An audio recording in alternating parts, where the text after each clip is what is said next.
Did you know that by 2050, there could be more plastic in our oceans than fish? It's a shocking thought, and a huge part of this story is unfolding right here in Asia. This isn't just about littered beaches. It's a crisis that affects millions of people, our health, and the future of our planet. So where is all this trash really coming from, and where does it end up? Let's dive in. Welcome to Asia Scoop.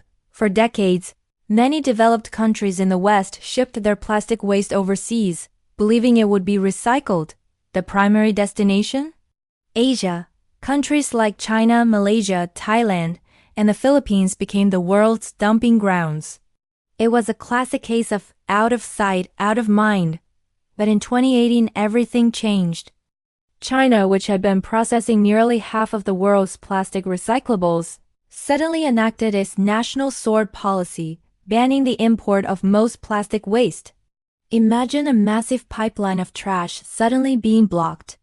The waste had to go somewhere else. So the flow diverted, flooding neighboring Southeast Asian countries. These nations were completely unprepared for the sheer volume. Their recycling infrastructure, already struggling with their own domestic waste, was overwhelmed. What was supposed to be a solution, shipping waste to be recycled, quickly turned into a disaster. Instead of being recycled, vast amounts of this imported plastic ended up in illegal landfills, open-air dumps, or were simply burned, releasing toxic fumes into the air. Communities living near these sites began to suffer. Think about it. Waking up every day to the smell of burning plastic, with smoke that makes it hard to breathe.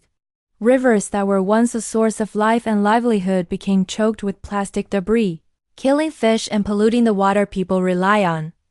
We're talking about mountains of plastic waste, some as high as buildings, towering over villages.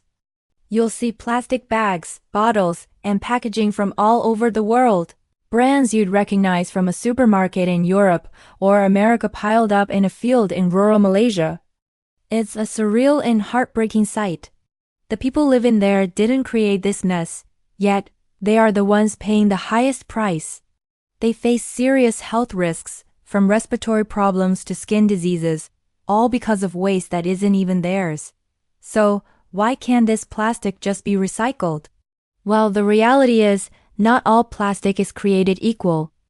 A lot of what gets shipped is low-value, contaminated, or mixed plastic that is incredibly difficult and expensive to process. It's often cheaper for companies to just dump it than to actually recycle it.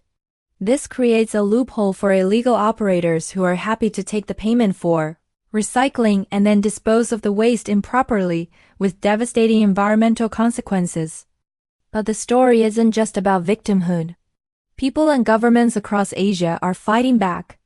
Countries like Malaysia, Indonesia, and the Philippines have started sending contaminated waste back to its country of origin. It's a bold statement, saying, "We are not your garbage can." Activists and local communities are on the front lines, documenting the illegal dumps, protesting, and demanding action from their governments. They are raising global awareness, forcing the world to confront the ugly truth behind its recycling habits. This pushback is creating a ripple effect. It's forcing developed nations to rethink their own waste management systems. They can no longer just ship their problem away. They have to invest in better recycling technology, reduce their own plastic consumption, and take responsibility for the entire life cycle of their products. This is a global problem that requires a global solution. And the change starts with us. Simple things like refusing single-use plastics, choosing products with less packaging, and properly sorting our own recycling make a difference. When we demand more sustainable options from the companies we buy from, they listen. Our consumer power is a force for change. We need to support policies that promote a circular economy, where waste is minimized and materials are reused, not just thrown away. The plastic crisis in Asia is a stark reminder that there is no away when we throw something away. Our trash has a real-world impact, often on communities thousands of miles away. But by understanding the problem and taking collective action, we can begin to turn the tide. We can move towards a future where our oceans are clean, our air is fresh, and our planet is healthy for generations to come. It's a long road, but the journey starts with each one of us being more mindful and more responsible. Thank you so much for watching. What are your thoughts on this issue? Let us know in the comments below. And if you found this video informative, please give it a like, and don't forget to subscribe and hit that notification bell for more deep dives into the stories shaping our world. See you next time.